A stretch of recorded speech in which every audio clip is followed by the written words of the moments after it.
Hi, Edel. It's really Hi, Marina. hi. It's really good to talk to you. Basically, can you just present yourself and let us know who you are? Yeah. Okay, so I'm a nutritionist from Ireland. And a couple of months ago, I decided to leave my job, which was in a public health agency. And I'd been there for about 3.5 years. And I decided it was time to set up on my own. I didn't really know what way I would go about it. So I think you're going to ask me some questions now to go into that. Yeah. Yeah, basically, how come you decided to go your own way? Was it like a scary thought, or was it something that you wanted to do? Did you have any idea about how you want to work, like online, or how was it? I didn't have that clear of an idea, really. I just knew it was time to take the leap. I had done some work in my own time with clients and I had done some teaching and I really enjoyed it. And I thought, yeah, I think it's time to, bring that up a level and really work for myself completely. But no, I wasn't too clear on whether I would like have an office with clients coming to me or work online or exactly what I was going to do. I just knew it was the right time. Was it scary for you? Um, It was exciting and scary all at the one time. Yeah, there was definitely moments when there was more fear than excitement, and other moments when there was more excitement than fear. But overall, I just knew it was the right thing, and it was only a matter of figuring out exactly what I was going to do. Cool. So what happened next? How did you actually start? And can you give us a bit of you know, an idea about? So you left your job, you decided to go on your own, but basically you had no previous business skills or whatever. And did you actually know how to acquire clients? No, not really. I thought I would have to spend most of my time teaching. Like, so I applied to different schools to see if they wanted like somebody to come and teach nutrition. Then I had some leaflets I developed, and I thought I would give them out to various people and tell my friends I was doing consultations. And I did a couple of free consultations for friends online over Skype, and then I got them to write a little piece, a testimonial about whether they thought it was good or not, which I put on my blog. But I really was a bit all over the place, very scattered and no real plan at all. And starting to get a little bit scared, probably. Did you ever had any kind of business education before that? No, no, really nothing, no. Cool. So what happened then?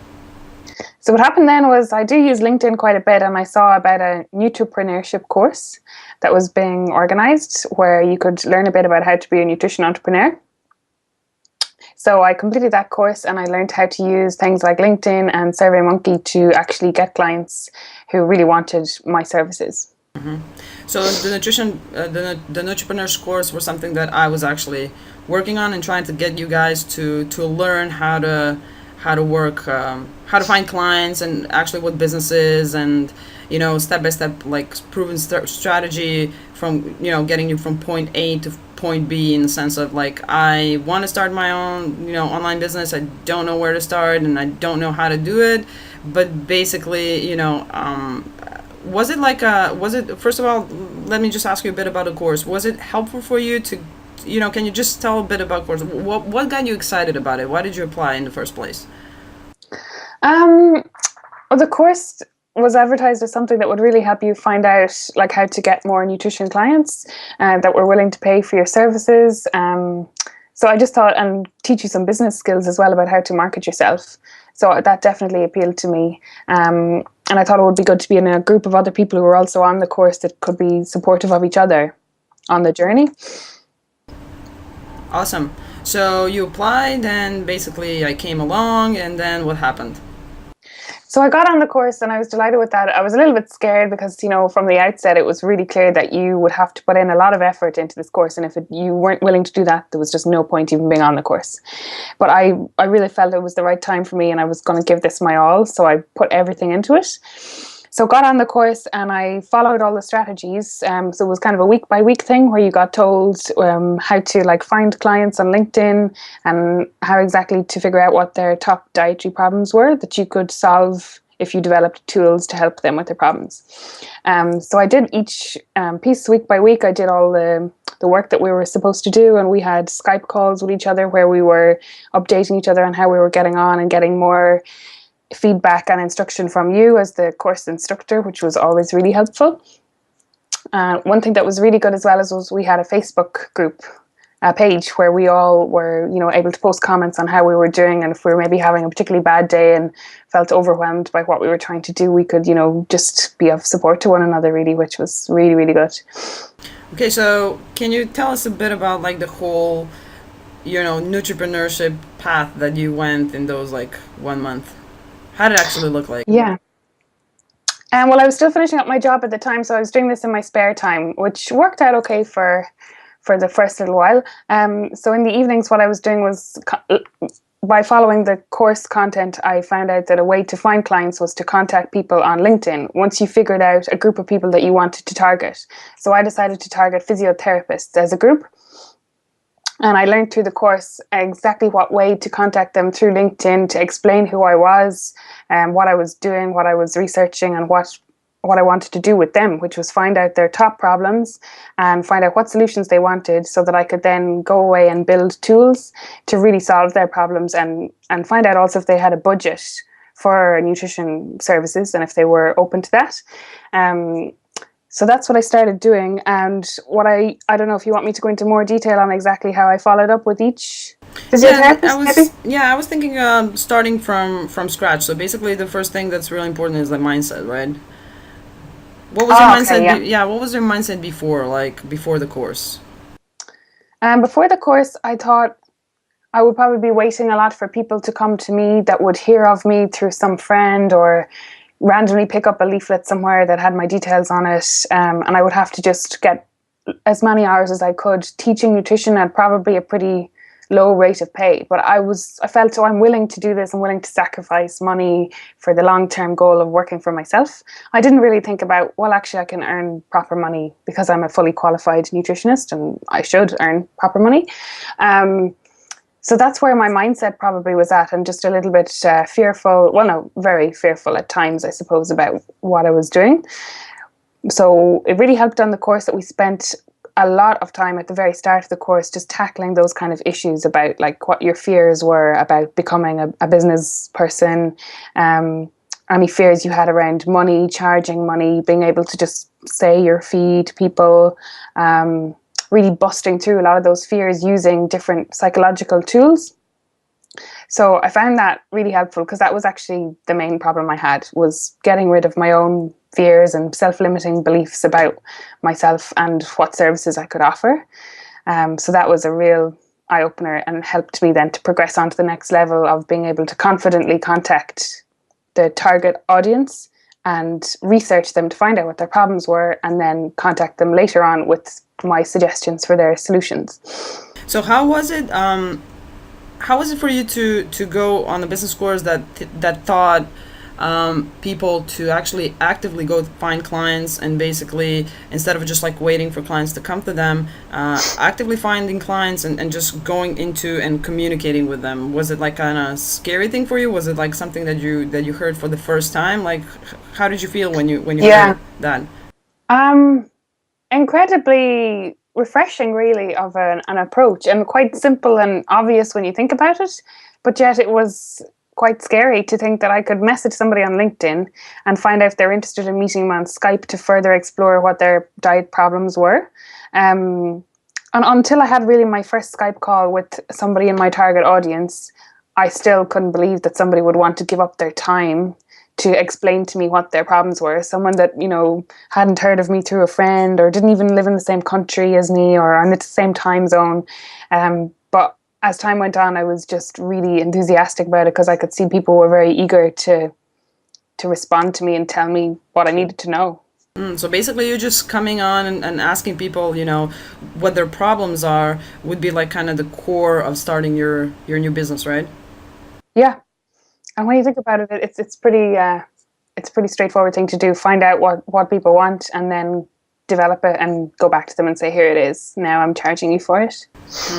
So you had no problems. People were actually happy that you contacted them.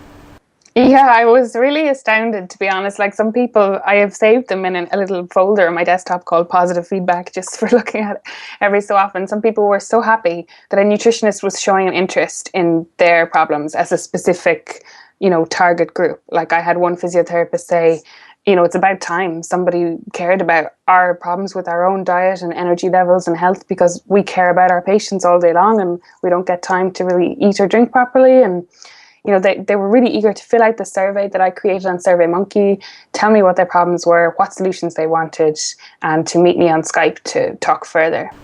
So how come that you decided to go to physiotherapists in the first place? Well, I was following the instructions in the course, which was to find, to look at really like different types of groups of people in different professions that would have the resources to pay for a high quality service like a nutrition consultation, and then pick one of those groups of professionals who earn enough money to pay for a service like that and target them via LinkedIn. So how did you decide on physiotherapists? When you were looking, how did that process go in the first place? I would have looked up different groups of professionals and looked at what they earn, so I would have an idea of whether they had funds to pay for a service like a nutrition consultation or not. What did you look for that information? So for that information, I looked at what the top paying jobs were in general. Yeah, what are the top paying jobs out there? So I looked at the top 10, and I just picked one in the top 6, which was physiotherapists. So I knew at that point that the people I was going to be targeting would have enough money if they wished for a nutrition service to be able to pay for it. And I also had an idea that because there were physiotherapists who were into the whole area of health and well-being, that they might have a really genuine interest in solving their own nutrition problems, and possibly also helping some of their clients with good nutrition information as well. So did you know what the physiotherapists actually need? So, or did you just decide on using physiotherapists and then just like to really commit yourself to researching their problems? And how important do you think it is to research the market before you even start a business? Okay. I didn't really have any inkling that what their problems would be, although I have been to a number of physiotherapists myself, and I can see from their hectic schedules that they don't really even seem to get time to take a little break to eat. So I had an inkling that there might be some problems, but really no clear ideas. So it was absolutely vital that I developed a really clear, concise survey and got as many physiotherapists as possible to answer it, to give me an idea of what their problems were, if there was common problems between them, or whether their problems were just so varied that it wasn't really possible to pinpoint the key problems and develop a solution for them. So yeah, that's what I did. So why do you think it's very important to do the research? Because I know that a lot of nutrition consultants actually think that they know what their clients need, and they come with this idea about if you have a condition, this is exactly what you need. What was different in this kind of way, and what do you think is not good with this kind of attitude? Well, I suppose with this type of research, it was not assuming anything. It was just asking really open questions like, what are your top diet and nutrition challenges? Have you tried to solve them? How do they make you feel? To really delve into these people's problems and figure out what were maybe the top 3 problems. So I'm not sure what you mean by what was wrong with this. Yeah, because usually, usually nutrition consultants have an idea what clients need, and they don't research the market and asking, what are your problems? Because basically, people are usually willing to pay money if you solve a problem in a specific way that they desire. So I don't know, I don't know how your experience is with this kind of with this kind of approach, like kind of different approach in businesses. Okay. Yeah, I suppose I would have had an idea myself of what I thought people would want from, a nutrition service. But I can see now from researching the market that what I think people would want, or what I would want to give people, isn't always what they want. And it really doesn't matter what I want. I should just give them what they want, because they are the client and they just want to get what they want. So exactly. Absolutely. So I suppose coming from a really technical background too, of having like done a degree and a PhD and lots of work in different industry, I kind of always assume people want lots of technical information, and sometimes people just want like a list of things they need to buy in the shop and some help with like strategies for organizing their cupboards because they just have no time. They don't really know how to organize their life to eat healthy, whereas other people want really detailed nutrition analysis of their diet down to the last like calorie and gram of protein if they're maybe really into sports performance or something. So yeah, it was really enlightening to start to get a feel for what people wanted when I had a large enough bunch of physiotherapists to start looking at the statistics and see what do these people actually want, and can I give it to them.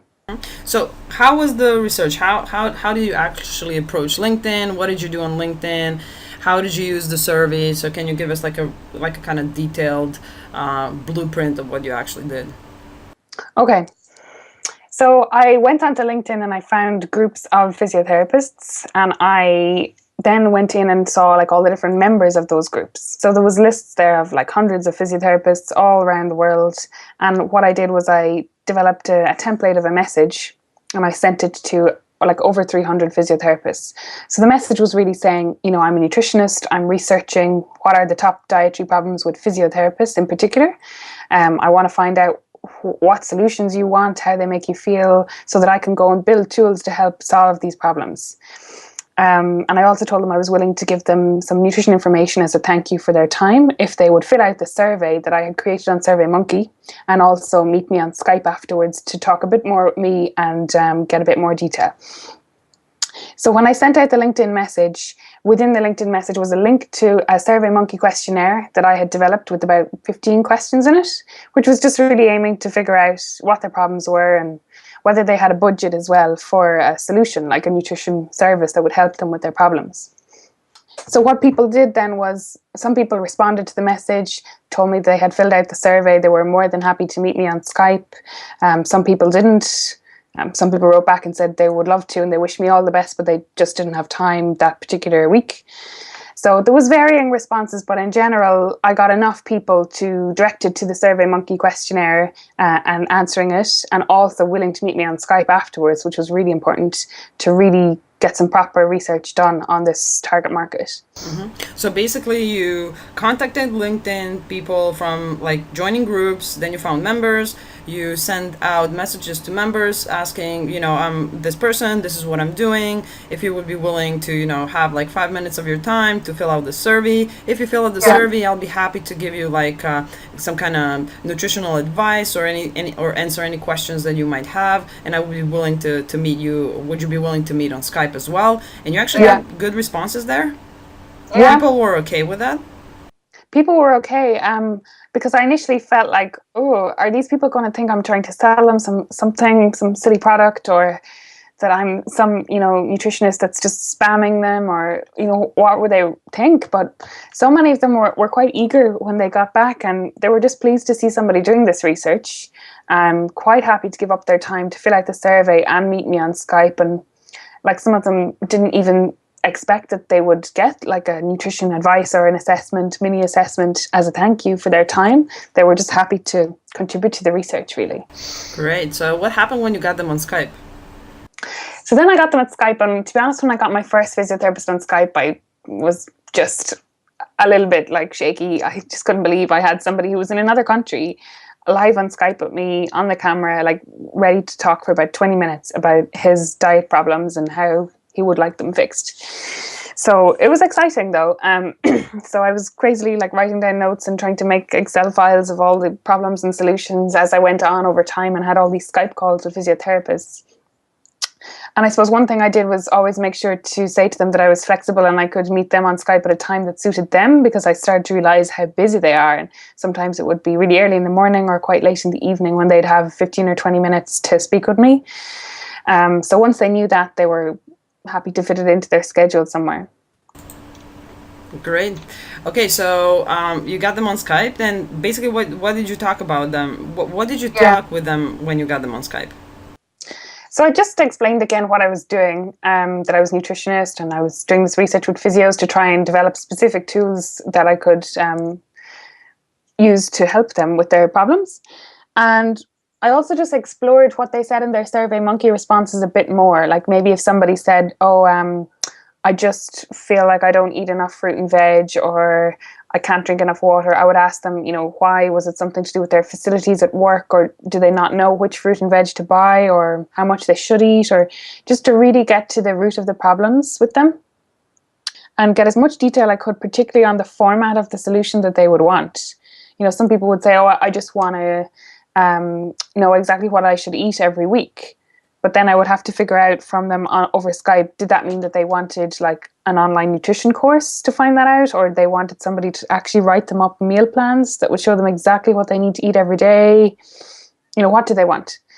So and some of them had to really think about that. And actually a lot of them said that they really enjoyed filling out the survey because it made them think about what they were willing to do to help their diet problems and what kind of an impact their dietary problems were actually having on their life and their patients. So it was kind of opening up a can of worms for a lot of people. Okay, so what happened actually? So first of all, can you just tell me how much of like LinkedIn messages did you send? Because a lot of people think that I will send like maybe 10 messages and then nobody comes back to me. How much did you actually send out? I sent over 350 messages. Was that like a frustrating, really hard task, or was it just like, No, once I had the template done up, it was just a matter of sending it out to the different people and putting their name on the top. So like those days, I remember at one point when I got really fasted, I was able to do one a minute. So I could do 10 messages in 10 minutes, which was, quite achievable to do, 10, 20, 50 messages a day, really even on top of your normal job or everything else you were doing. Great. So after you got them on Skype and you learned a bit more about their problems and how they actually want, how do they envision solutions, what happened after that? Okay, so after that, I let them know at the very end of the call that I was going to get back to them, excuse me, when I'd finished the research, to tell them what I found out and what I planned to do. So they were all happy with that. And then I went away and when I had enough research together, I looked at the statistics of how many people had this problem and how many people wanted this solution, and see if I could see any kind of trends in the data. And were there any trends in the data? Yeah, there was really, really clear trends. Absolutely. The top problems were always the same 3 or 4 things, pretty much. And the solutions too, there was kind of 2 main solutions that people wanted. And the first one was the clear winner, the clear majority wanted a personalized, tailored consultation with follow-up delivered online. So you're trying to tell me that basically you made a research within like a specific market, and after you talked to them, you found that basically like there are 2 or 3 solutions that are coming again and repeating all the time. People want the same thing. That's what you're trying to tell me. Yeah, pretty much. Like they had slightly varying problems, but regardless of that, they all wanted the same solution, pretty much, with a few exceptions. This is great. So basically you got a solution from them, what they want, solution for their problems that they're actually willing to pay, right? Yeah, absolutely, yeah. Awesome. So how did you go about, did you talk to them about the price on Skype, or what happened after Skype? How did you get to the point where you were trying to figure out how much they're willing to pay? For the first about 5 to 10 calls, I just asked them, do they have a budget for the service? I didn't really suggest any numbers. Then as part of the course, we were taught how to think about our own pricing and bust through our fears about charging and issues with money, and think about what our own prices would be for what we would charge. So from call 10 to 20, really, with the physiotherapist, I began to suggest different price brackets to them based on my price structuring, and see which ones kind of related more to their own situation in terms of what they'd be willing to invest in a nutrition service. So there was like kind of really, really funny thing that happened to you when you actually underpriced yourself. Can you just tell me a bit more about that, when that happened? Yeah, so when I started doing, these were called the validation calls, where you were ringing your next physiotherapist, but you already knew so much from your first batch of calls that you were kind of just validating what you had heard from the previous physiotherapist. So can I just interrupt you? So can you explain the difference between going on Skype and researching more about their problems and validation calls? So what is the difference between that? Okay. So with the going on first and finding out what their problems were, it was just really very exploratory, figuring out what are their problems, have they any kind of a budget to put aside for a service that would help their problems. And once I got that information together and I really began to get a feel for, yes, these people have similar problems, they seem to want some solutions, they're not too sure yet which is the top solution, but I'll figure that out. Then I began to do the validation calls, and I learned how to do them based on all the instructions we were getting from you on the entrepreneurship course. So the validation calls were different because you were really ringing people to see if they kind of agreed with the problems and solutions of the previous people you'd spoken to. And so The ideas until you were sure you have two or three ideas that were repeating all the time. So research yeah, first and then validation in a sense of, okay, do these people now go into some of those brackets, right? absolutely, yeah. So most people, when I rang them on the validation calls, I would figure out if they had an idea of what solution they wanted. And most, like actually pretty much all of them did. But if they didn't have an idea, I was going to suggest, well, these are the solutions that some previous physiotherapists have told me. Do they, relate to you? Are they something you'd like as well?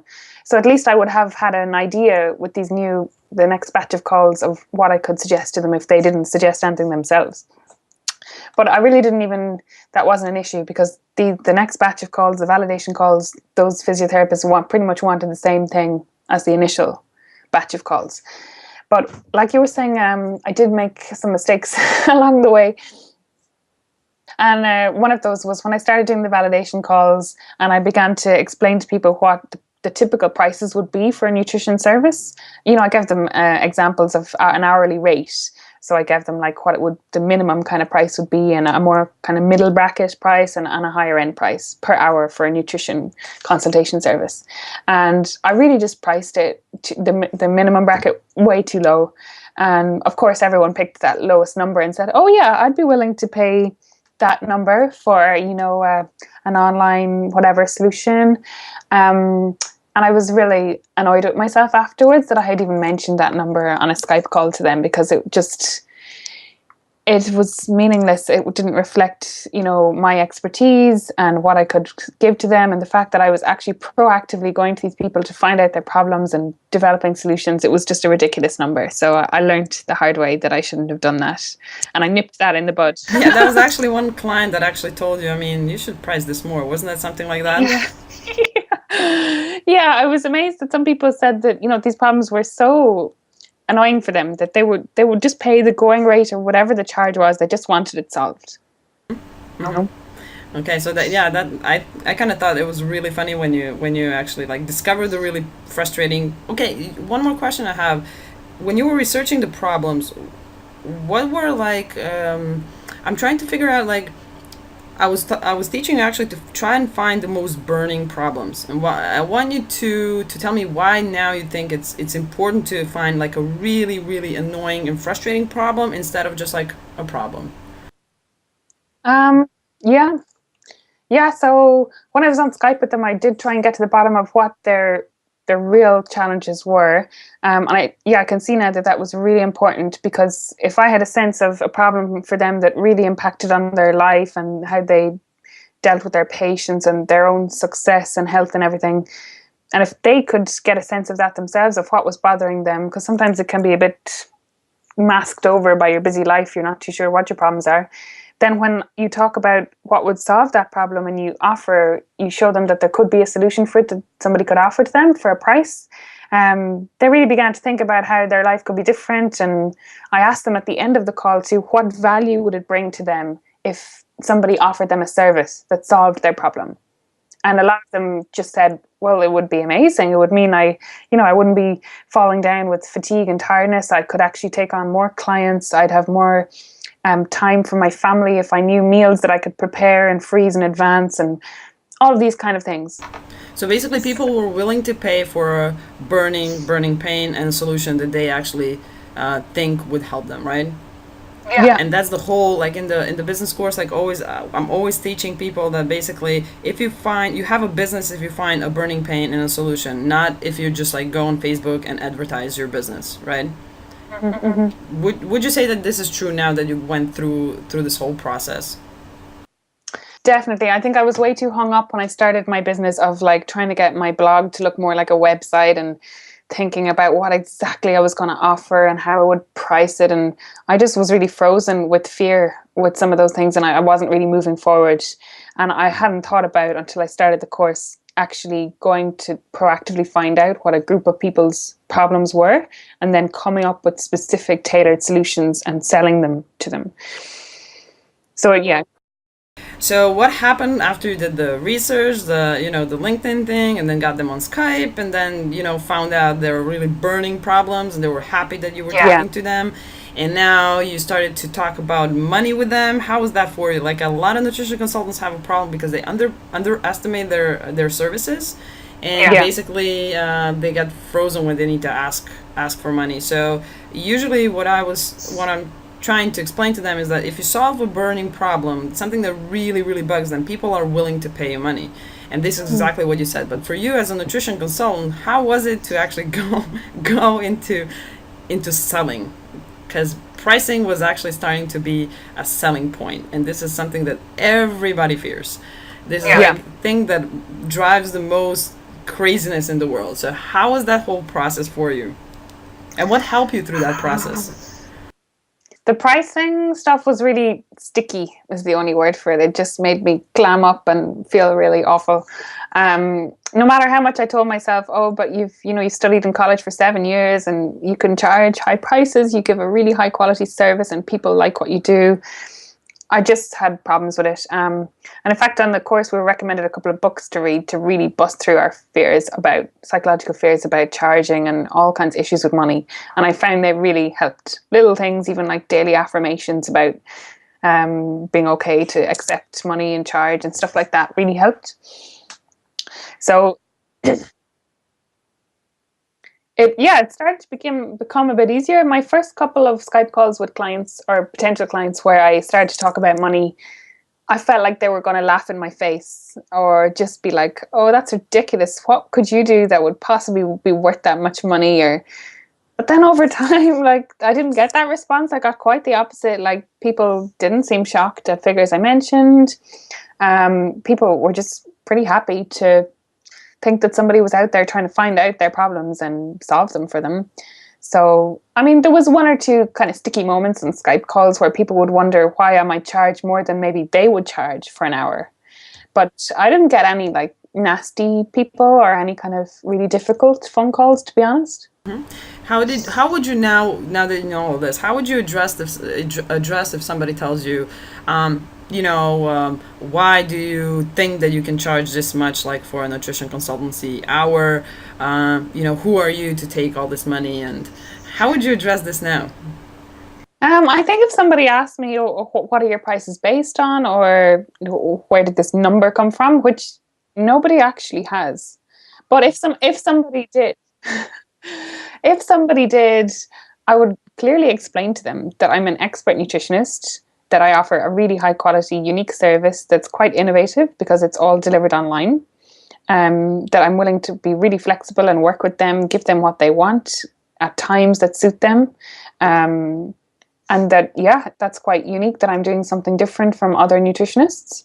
So working online, did that kind of ring a bell with your clients? Was it something that they expected, or did they expect, to get in your office and all that other stuff? Yeah, actually, it seemed quite automatic for people to almost even assume that the service I would be potentially building for them would be online. I actually only had one person who said they'd be more interested in going to a physical location, maybe once a week for 6 weeks to be taught how to lose weight and things like that. But everybody else, it was all they wanted, whatever kind of information they wanted, whether it was meal plans or nutrition analysis of their diet, they wanted it all done online at a time that suited them, where they could, access information I would give them and read it in their own time, on, their phone or their laptop or their computer. So, I began to feel that it wasn't an issue at all, that I didn't have an office space that people could come to, because I was working from home. And after I quit my job, I was completely working from home. I didn't hire a space or look to rent an office or anything like that. So basically, you were, with going online, you started to save money, and basically. And how about time? A lot of people think that working online is just like this gigantic thing where you spend so much time. There's like no way that you can offer a professional service online. What do you think about that now? Now that I'm getting really used to working online and I can really see that's what people want, I kind of can't imagine, like, it just seems ridiculous to take so much time to go and travel and meet somebody and meet them face to face, particularly given like issues with traffic and different people's time schedules. And obviously, if you're trying to target a wide range of people, why not go outside your own country too and give consultations to people all around the world if they want to pay for your service? It's a really high quality service. So if you're working online, is it still like personalized? Can it be personal even if it's online? Actually, now that you say it like that, I think it could even be more personal. Like, you can get on Skype, you can see people's faces. You're in touch with them at a time that suits them. So they're not like rushing to your office on their lunch break or getting stuck in traffic on their way home from work. You know, they have a Skype time with you to meet maybe at like 8 p.m. or whatever time. And if they're going to be a bit late, they could send you a text message or an email. So yeah, working online is working out fine for me, and it's quite personal, I think. So what happened after you asked for prices? How did you get actually your first client? What happened afterwards? Okay. Let me just remember to talk about the report because that was quite important. So during the course, we learned that it would be a really good idea to do up a little summary of the findings of your research, what were the top problems and the solutions that people wanted, and put it into a nice little summary report and send it to the people who'd given up their time to complete your survey and meet you on Skype, the people you'd got through LinkedIn. So I did that. I wrote up those couple of pages, and it was quite interesting actually for me to read it then at the end, and really that helped me too to just see actually what had I discovered and put it all down on paper in a really clear, concise way. So I emailed that report to everyone who had met me on Skype and filled out my survey, and I said, here is what I've found out. I found out that the top problems are X, Y, and Z, and that the solution that you guys all want is A, B, and C. And I said, you'll hear from me again in a couple of weeks. I'm going to send you the full report. These are the preliminary findings. And I'm also going to be in contact with you again with the specific tools that I'm developing that are going to help all of you guys with your problems. So it was kind of like, you haven't heard the last of me yet. Like, I'll be back in touch with you. How did people react? Did you get any reactions or? Yeah, actually, because I put the link on Twitter as well. So I found that some physiotherapists started like tweeting it to their other physio friends, which even led to more people coming back onto my Survey Monkey and filling out the survey. And I started to get even a bit overwhelmed, thinking I'm not going to be able to deal with all of these Skype calls and potential clients. And what if I actually get too many people looking for my high quality services? But which is more of a fear of success than a fear of failure, really, which is something that's interesting. But so yeah, that report went down well. A few people emailed me back too and said, oh, this is really interesting. And I tied it to a blog post that I wrote that same week, where the blog post was kind of some fun solutions to one of the top problems, which was about what's healthy snacking. How do I snack healthily? So I wrote a blog post and I really directed it at my target market, which was physiotherapists. But it was also interesting to read for all my other readers of my blog. So the week I sent out the report over email, I also wrote that blog and I highlighted that to the physiotherapists as well. I said, you might like to sign up to my blog because, as you can see by my latest post here on snacking, I'm going to be delving into issues that you guys have problems with and giving you some solutions over my blog. So that generated a lot of interest. Yeah, so you created a bit of buzz, right? Yeah, I created a bit of momentum about the research I was doing and, solutions I was coming up with. And yeah, I think they started to feel like valued too as a group of people that I was interacting with, that I really wanted to help them, because here I was, blogging about them and their problems and giving them some tips. So it was very specific, right? It's not, have my 12-week weight loss program. It was really targeted to your target market, and you were actually communicating their problems and the solutions that they said. And this was something that really kind of went on. So Yeah. yeah, a lot of nutrition consultants usually have like websites where they say like, oh, get on my free, or get on my, I don't know, 2 month weight loss program, a couple of testimonials. But basically, if you really, so one more question is like, how important do you think it is to target exactly who you want to work with in the beginning? How important that is and why? Um, I think it's really important if you want to develop like specific tools that are going to help a certain group of people. And also, if you hone in on that one niche area, you can get really expert at it. Like you're getting lots of good material. Like I remember you said to me, the stuff I was finding out was pure gold in terms of marketing. I was really getting a feel for some of these unique problems that physiotherapists have. Like just to give somebody an idea, one of them was, for instance, out of interest, he was saying that like he finds that when he leans over his patients, if he feels too full after eating a large meal, that he has problems just with comfort and not knowing what foods to eat that would make him full of energy but don't not feel so bloated and so full when he's manually moving people's legs and arms on his physiotherapist's table. So that's something that I could develop information around and some key resources for people that would be so unique to their own problem, and they would really see the value in that somebody had gone to the bother of figuring out, maybe a list of meals that would give a lot of energy but not be too, not result in that type of a feeling of being bloated, etc.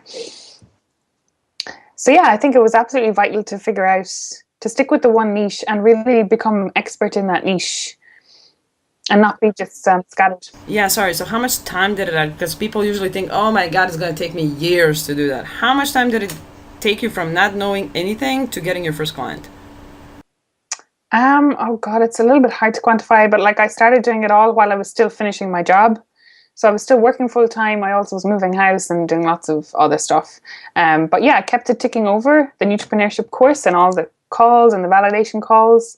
Let me see, it was September and then we're now in November. So like less than 2 months, really. So in less than 2 months, you became an expert in a very particular niche where people were really happy that you're actually talking to them and researching, and you landed your first client, right?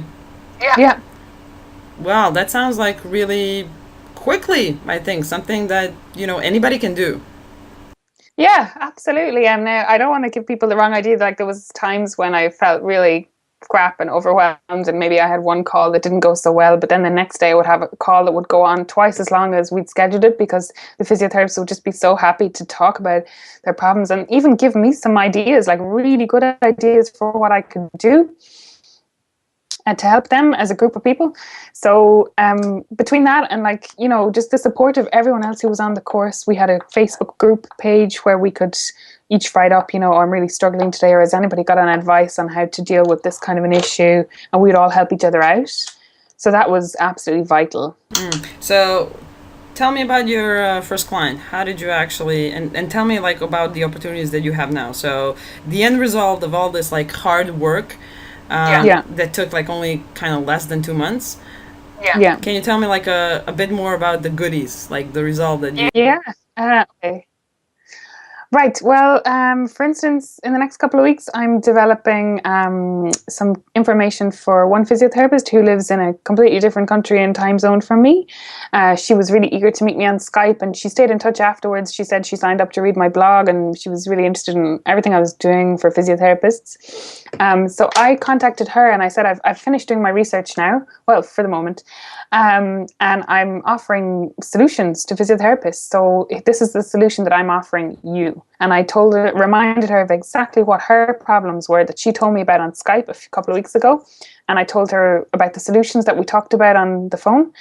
And I said, I'm now ready. I've done all this research. I've really figured out what's going on with physiotherapists in terms of your diet problems.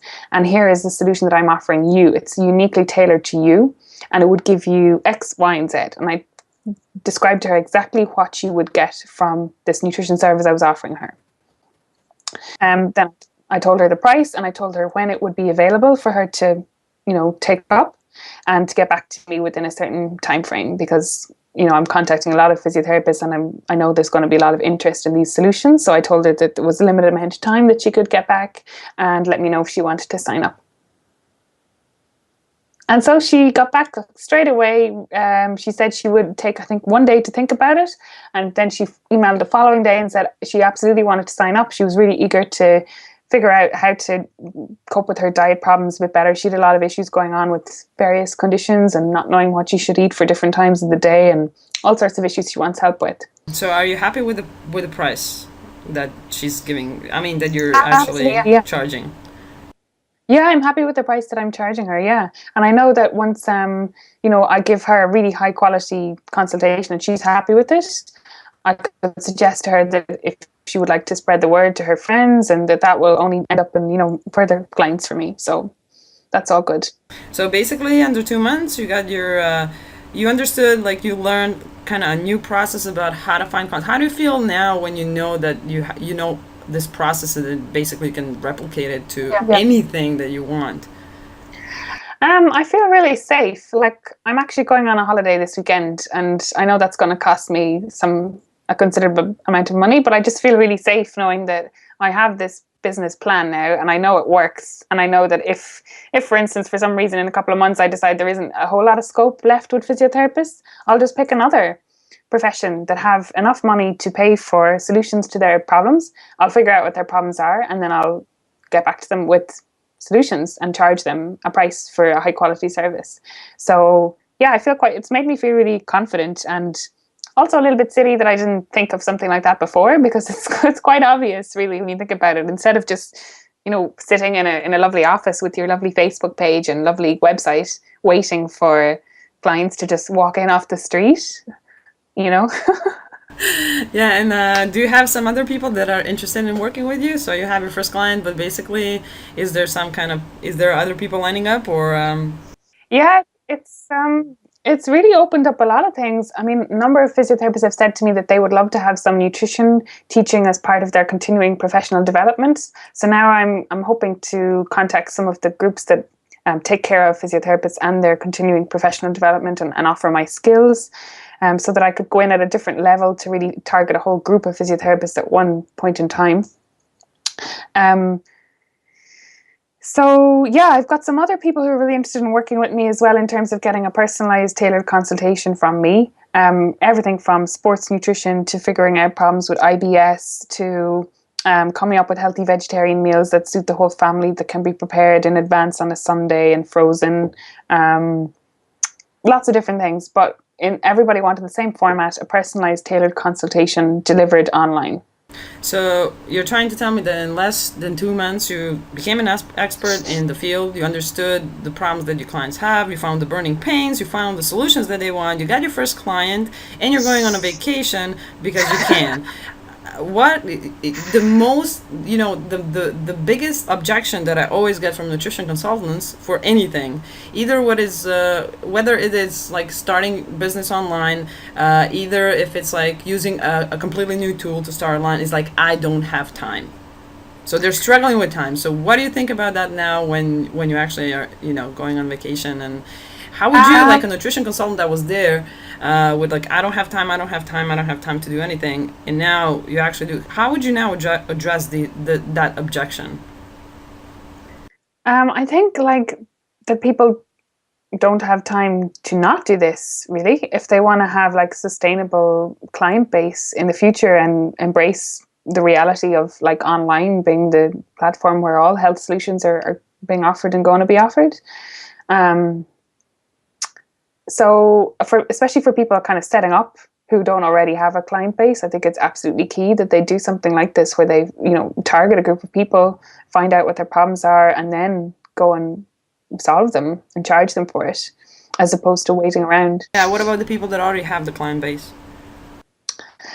People that already have the client base, I'd say, could only expand their business and streamline it by starting to move online, seeing if their current clients will go online, and attracting lots of other new clients via like using online technologies. And so I'm thinking like, LinkedIn, SurveyMonkey, online apps, all of that. So basically you spend $0 on the research. You spend none of your of your dollars, like anything to get your first client with less?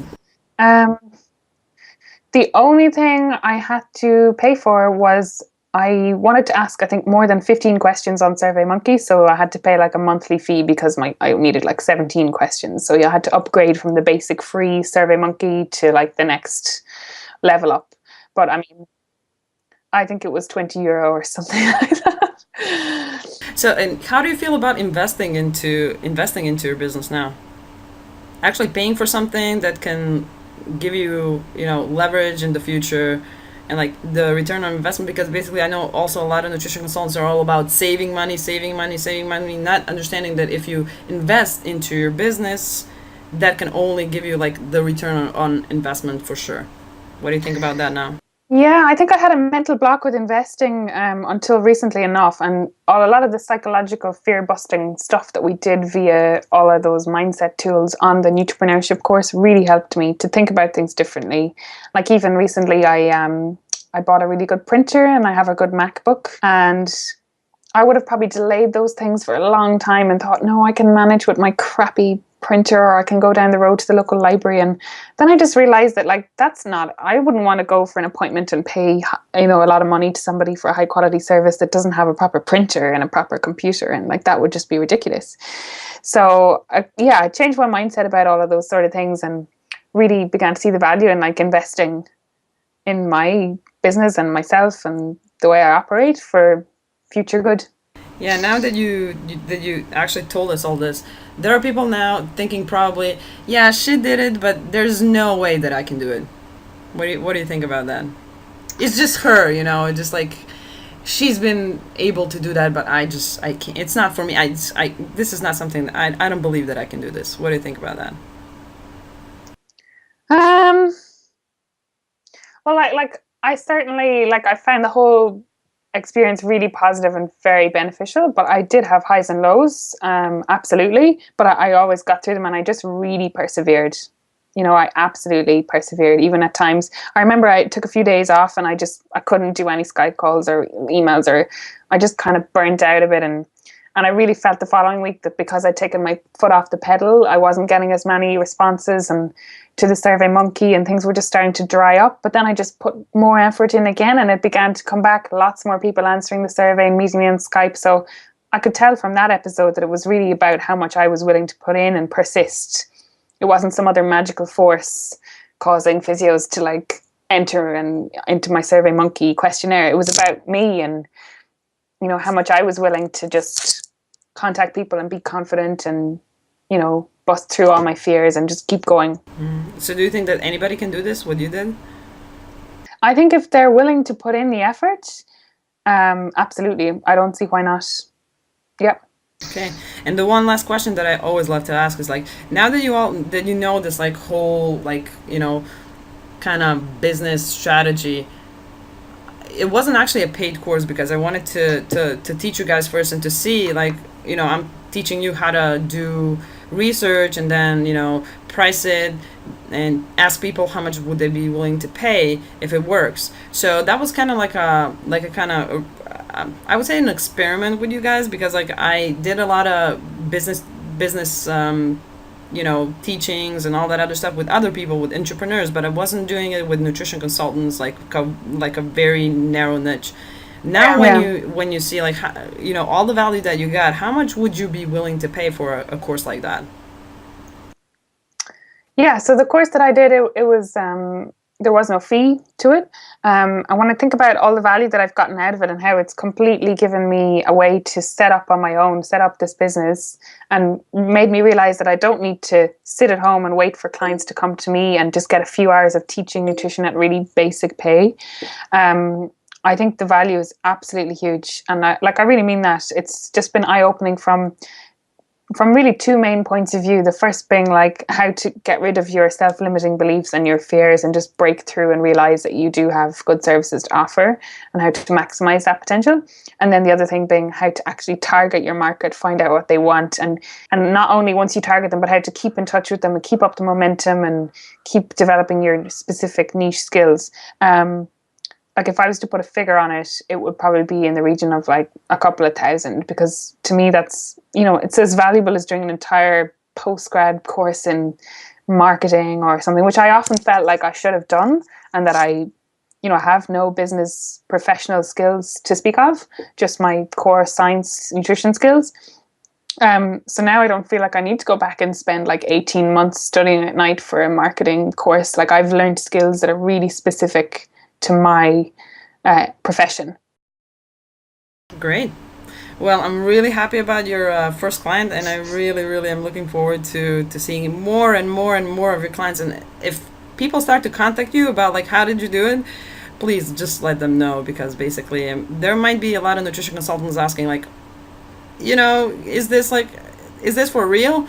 So it'll be like you're real and you exist and you're from Ireland. So basically, I'm really, really happy that you actually, just went through and just, read the signs and just did what kind of you were supposed to do, and what we talked about in the course.